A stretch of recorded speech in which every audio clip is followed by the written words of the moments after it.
সকল প্রিয় এডুইন্সের ছাত্রছাত্রীরা, এডুইন্সের নতুন একটি ভিডিওতে সকলকে স্বাগতম। আজকে আমরা আরো একটি নতুন ভিডিও নিয়ে চলে এসেছি। নবম শ্রেণীর ভূগোল বিষয়ের অধ্যায়টা দেখো, প্রথম অধ্যায় গ্রহরূপে পৃথিবী থেকে। প্রশ্নটা কি আছে দেখো, পৃথিবীর গোলকাকার আকৃতির প্রমাণগুলি দাও।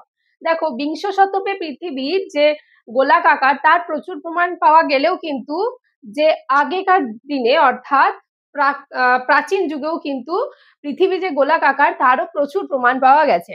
যেমন এরাটোস্থেনিস, অ্যারিস্টটল এই ধরনের বিজ্ঞানীরা, প্রমুখ বিজ্ঞানীরা পৃথিবী যে গোলাকার সেটার জন্য কিন্তু প্রচুর প্রমাণ দিয়েছেন। তো আজকে সেই ধরনেরই কিছু প্রমাণ নিয়ে আলোচনা করব। দেখো, প্রথম আমি যে পয়েন্টটা লিখেছি সেটা হচ্ছে গোলাকার ছায়া।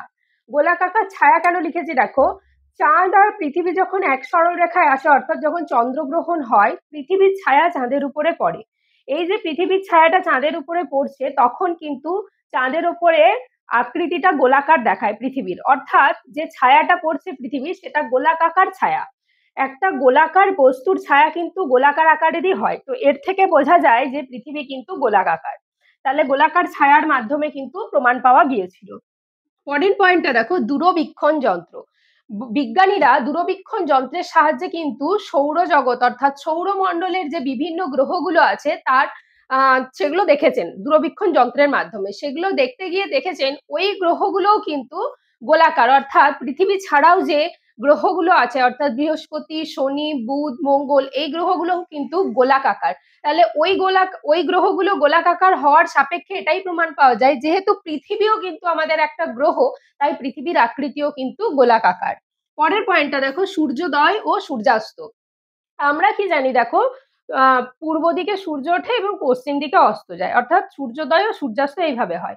যদি পৃথিবী গোলাকার না হয়ে সমতল হতো তাহলে কিন্তু পৃথিবীর সব জায়গাতেই কিন্তু একই সময় সূর্যোদয় ও সূর্যাস্ত হতো, কিন্তু তা না হয়ে দেখো পূর্ব দিকের দেশগুলোতে কিন্তু আগে সূর্যোদয় হয় এবং পশ্চিম দিকের দেশগুলোতে পরে সূর্যোদয় হয়। অর্থাৎ পূর্ব দিকের অঞ্চলগুলোতে আগে সূর্যোদয় সূর্যাস্ত হয় এবং পশ্চিম দিকের জায়গাগুলোতে পরে সূর্যোদয় সূর্যাস্ত হয়। যেহেতু পৃথিবী গোলাকার তাই সূর্যের পতন কোণটাও সেইভাবেই পড়ছে।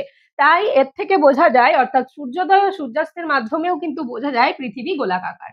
পরের পয়েন্টটা দেখো, জাহাজের দৃশ্য। একটা অদ্ভুত জিনিস দেখবে তোমরা। ধরো তুমি এই জায়গাটায় দাঁড়িয়ে আছো, যেহেতু পৃথিবী আমরা ধরে নিলাম পৃথিবী গোলাকার, অর্থাৎ সমুদ্র সমতলটাও এরকম হবে। এবার যখন সমুদ্র থেকে তীরের দিকে জাহাজটা আসছে, প্রথমে আমরা কি দেখতে পাই, এখান থেকে তোমার দৃষ্টিকোণ দিয়ে তুমি প্রথমে কি দেখতে পাবে, জাহাজের মাস্তুল দেখতে পাবে।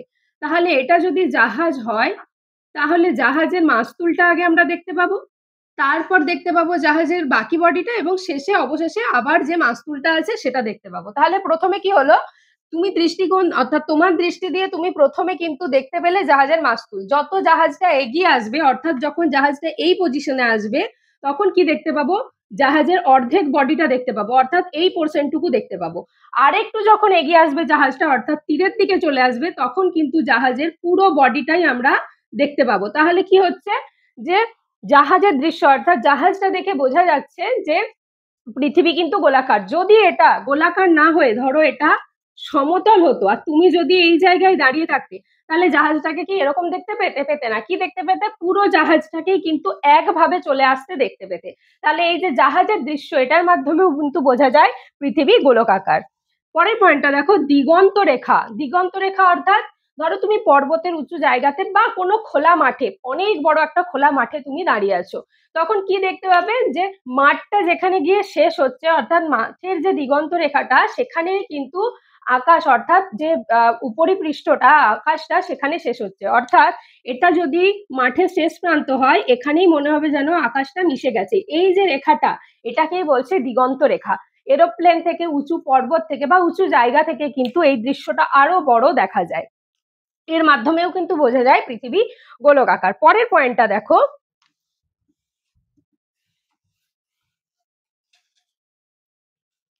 দেখো পরের পয়েন্টটা আমি লিখেছি নাবিকদের ভূপ্রদক্ষিণ। নাবিকদের ভূপ্রদক্ষিণ কেন লিখেছি দেখো, 1519 খ্রিস্টাব্দে ম্যাগেলান, পর্তুগিজ নাবিক ম্যাগেলান 5টি জাহাজ নিয়ে ভূপ্রদক্ষিণ করতে বেরোন। এর পরে পরে অনেক নাবিকরাই বেরোন, কিন্তু প্রথম ম্যাগেলান কিন্তু 5টা জাহাজ নিয়ে ভূপ্রদক্ষিণে বেরোন। তো উনি কি করেন, কোনো দিকে না গিয়ে যেখান থেকে শুরু করেন সেদিক থেকে গিয়ে শুধু পশ্চিম দিকেই ঘুরতে থাকেন। অর্থাৎ তিনি ভূপ্রদক্ষিণ যখন করেন শুধু পশ্চিম দিক দিয়েই ঘোরা শুরু করেন। অবশেষে কি দেখতে পান, যেখান থেকে তিনি যাত্রা শুরু করেছিলেন অবশেষে সেখানেই গিয়ে তিনি থামেন। এর থেকে বোঝা যায় কিন্তু পৃথিবী গোলাকার। পরের পয়েন্টটা দেখো, বেডফোর্ড লেভেলের পরীক্ষা।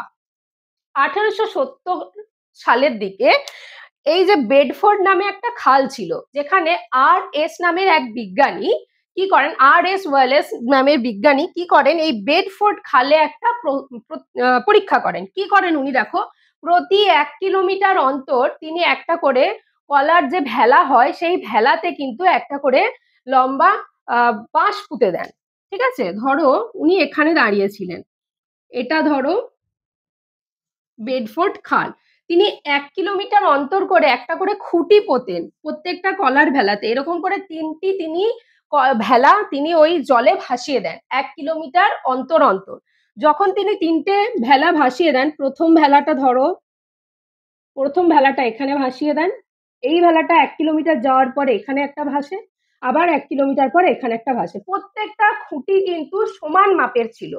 তারপর তিনি যখন এই ভেলাটা 1 কিলোমিটার অব্দি চলে যায় খুঁটিটা, তখন তিনি একটা দূরবীন দিয়ে এই জায়গা থেকে দাঁড়িয়ে তিনি দেখতে শুরু করেন। কি দেখেন, মাঝের যে খুঁটিটা সেটা প্রথম আর তৃতীয় খুঁটির থেকে একটু উঁচু দেখা যাচ্ছে। কেন না, যেহেতু আমাদের পৃথিবী গোলাকার, অর্থাৎ ওই খালটাও কিন্তু ছিল ঠিক এই রকম, অর্থাৎ এই রকম দেখতে ছিল। এর ফলে কি হলো, প্রথম ভেলাটা ভেসে চলে যাওয়ার 1 কিলোমিটার পর এই ভেলাটা এলো, তার 1 কিলোমিটার পর এই খুঁটিটা এলো। এবার কি হচ্ছে, যেহেতু এই দুটো অবতল এবং মাঝখানটা উত্তল, তাই এখানে থাকা খুঁটিটা একটু বেশি উঁচু দেখা যাচ্ছে। এইভাবে কিন্তু বেডফোর্ড লেভেলের পরীক্ষার মাধ্যমেও বোঝা যায় পৃথিবী গোলকাকার। তো এইগুলো তো ছিল কিন্তু পরোক্ষ প্রমাণ, অর্থাৎ বিজ্ঞানীরা পরীক্ষা করেছেন। সর্বশেষ দেখো প্রত্যক্ষ প্রমাণ, অর্থাৎ নিজের চোখে দেখা যে প্রমাণগুলো, এইগুলো কিন্তু সমস্তই পরোক্ষভাবে আমাদের কাছে এসে পৌঁছেছে। প্রত্যক্ষ প্রমাণ অর্থাৎ এখন আর কোনো সন্দেহই নেই, কেন না মহাকাশচারীরা মহাকাশ থেকে কিন্তু আমাদের পৃথিবীকে নীল রঙের গোলকাকার দেখেছেন।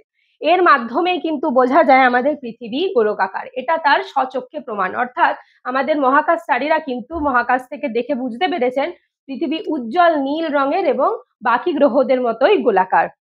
তো এই যে আলোচনাটা, এই আলোচনাগুলোর মধ্যে দিয়ে আমরা আজকে জানতে পারলাম পৃথিবীর গোলাকার আকৃতির প্রমাণগুলো আমি তোমাদের সামনে তুলে ধরলাম। তো এই আলোচনাটা কেমন লাগলো অবশ্যই জানাবে। আর এই অধ্যায় থেকে যদি কোনো প্রশ্ন তোমাদের কাছে থেকে থাকে সেটাও তোমরা কমেন্টের মাধ্যমে জানাতে পারো, আমরা তার আলোচনা নিয়ে পরের ভিডিওতে আসবো। এইরকম শিক্ষামূলক ভিডিও পেতে আমাদের ইউটিউব চ্যানেল এডুইন্সকে সাবস্ক্রাইব করো এবং আমাদের ফেসবুক পেজ এডুইন্সের সাথে থাকো, লাইক কমেন্ট শেয়ার আর ফলো করো। ধন্যবাদ।